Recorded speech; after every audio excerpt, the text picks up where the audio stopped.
التانية بقى اللي هي البريميوم، مساحة الشنطة بتاعتها الشنطة بتاعتها تبقى كهرباء.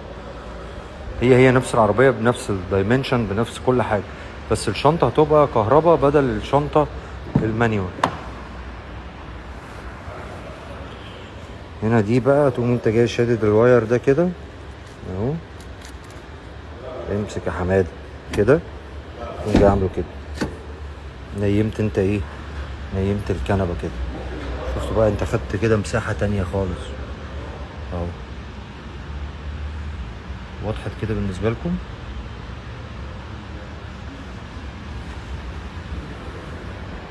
لونها تحفة بصراحة، احلى ما فيها لونها. اللي انا جربتها كان لونها اصفر. لا بص، هو مش تعامل معايا انا بقدم محتوى للعربيات. انت دي موجودة في توكيل ميتسوبيشي، تقدر تتفرج